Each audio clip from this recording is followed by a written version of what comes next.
नमस्कार, मैं गीता। आप देख रहे हैं खबर हिंदुस्तान। तो चलिए नजर डालते हैं अब तक की खबरों पर। गणतंत्र दिवस पर बघेल सरकार का बड़ा ऐलान। अब सप्ताह में 5 दिन ही काम करेंगे राज्य सरकार के कर्मचारी। 73वें गणतंत्र दिवस के मौके पर छत्तीसगढ़ की कांग्रेस सरकार ने बड़ा ऐलान किया है। राज्य की बघेल सरकार ने राज्य कर्मचारियों को गणतंत्र दिवस पर तोहफा देते हुए ऐलान किया है कि अब से राज्य कर्मचारी सप्ताह में सिर्फ 5 दिन ही काम करेंगे।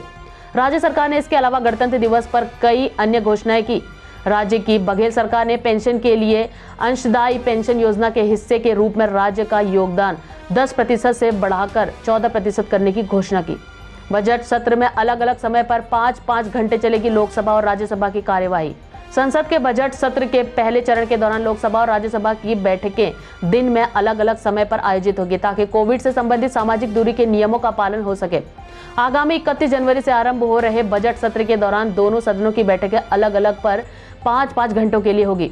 लोकसभा बुलेटिन के अनुसार कोरोना वायरस महामारी के मद्देनजर निचले सदन की बैठक के दौरान दोनों सदनों के चैम्बर और दीर्घाओं का इस्तेमाल सदस्यों के बैठने के लिए किया जाएगा।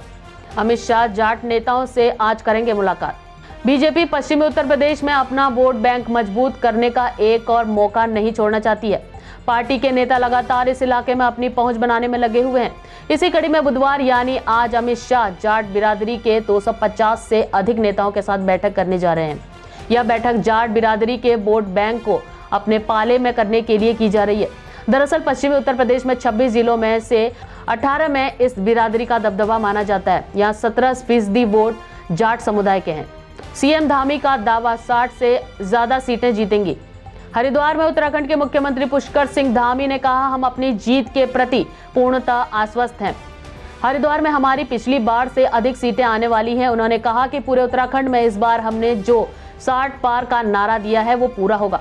उत्तराखंड की जनता हमारे कामों और उनके कारनामों में चुनाव करने वाली है और ऐसी सरकार चुनने वाली है जो हमारे देश के पीएम के साथ चले। लखनऊ में 73वें गणतंत्र दिवस पर सेना ने दिखाई ताकत। T-90 टैंक सहित कई हथियारों का किया प्रदर्शन। देश के पहले सीडीएस जनरल बिपिन रावत और उनके साथ सेना के जाबाज की हेलीकॉप्टर हादसे में मौत का दृश्य जब विधान भवन के सामने जीवंत हुआ तो लोगों की आंखें नम हो गई। गणतंत्र दिवस में पहली बार होमगार्ड के हथियारों से सुसज्जित महिला दल ने आधी आबादी के सशक्तिकरण से परिचय कराया। इस मौके पर सेना ने हथियारों की ताकत दिखाई। परेड कमांडर के सलामी देने के बाद 90 भीष्म टैंक की गड़बड़ाहट सुनाई दी। रामायण की सीता दीपिका चिखलिया को पार्क में चूल्हे पर खाना बनाते देख भावुक हुए फैंस। रामायण में सीता का किरदार निभाकर लोकप्रिय हुए कलाकार दीपिका चिखलिया सोशल मीडिया में काफी सक्रिय है। फैंस दीपिका में आज भी रामनंद सागर की रामायण वाली सीता के दर्शन करते हैं और उनकी तस्वीरों को पसंद करते हैं जो खूब वायरल होती हैं।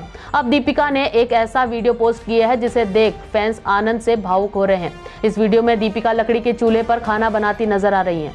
यूपी के ADG law and order Prashant Kumar को वीरता पदक। यूपी के ADG law and order Prashant Kumar को वीरता पदक से सम्मानित किया जाएगा। उन्हें यह सम्मान गणतंत्र दिवस पर राष्ट्रपति के हाथों मिलेगा। उनके साथ 5 अन्य पुलिस अफसरों को भी उनकी विशिष्ट सेवाओं के लिए राष्ट्रपति पदक से सम्मानित किया जाएगा। 26 जनवरी को राष्ट्रपति रामनाथ कोविंद इन सभी को नई दिल्ली में सम्मानित करेंगे। गणतंत्र दिवस पर पीएम मोदी के लिए भारत में पहली बार ऐसा कॉन्सर्ट करेंगे दलेर मेहंदी। इस बार देश में 73वां गणतंत्र दिवस मनाया जा रहा है। वहीं मशहूर पंजाबी सिंगर दलेर मेहंदी पहली बार गणतंत्र दिवस के मौके पर भारत में मेटावर्स वर्चुअल कॉन्सर्ट पेश करने जा रहे हैं। पार्टी नाइट इंडिया गेम के अंदर पेश होने वाला यह मोटर्स कॉन्सर्ट दर्शकों के लिए नया अनुभव साबित हो सकता है, जिससे दलेर मेहंदी लोगों का मनोरंजन करते नजर आएंगे। राजपथ पर परेड का आकर्षक नजारा। पहली बार एक साथ उड़े 75 लड़ाकू विमान, 5 सफेद भी रहे शामिल। आज गणतंत्र दिवस पर राष्ट्रीय राजधानी दिल्ली में आयोजित मुख्य कार्यक्रम आकर्षक का केंद्र बना हुआ है, लेकिन दिल्ली के राजपथ पर होने वाले इस कार्यक्रम की परंपराओं में इस बार कई सारे बदलाव किए गए हैं। यही नहीं, इस भव्य समारोह में कुछ चीजें पहली बार दिखाई देंगी। गणतंत्र दिवस के इस मौके पर 17 जगुआर विमानों से युक्त अमृत संरचना पर 75 का आंकड़ा बनाया। इस मौके पर 5 राफेल ने भी उड़ान भरी। लता मंगेशकर की हालत में हुई सुधार, लेकिन कुछ दिन और रहना होगा आईसीयू में। लता मंगेशकर कई दिनों से अस्पताल में भर्ती हैं। निमोनिया और कोविड-19 के लक्षण पाए जाने के बाद से लता मंगेशकर आईसीयू में भर्ती हैं। सिंगर को लेकर हर दिन डॉक्टर्स और परिवार की तरफ से अपडेट आता रहता है। अब सिंगर की हेल्थ को लेकर नया अपडेट सामने आया है। लता दीदी की सेहत में अब सुधार है, हालांकि वे अभी भी आईसीयू में ही रहेंगी।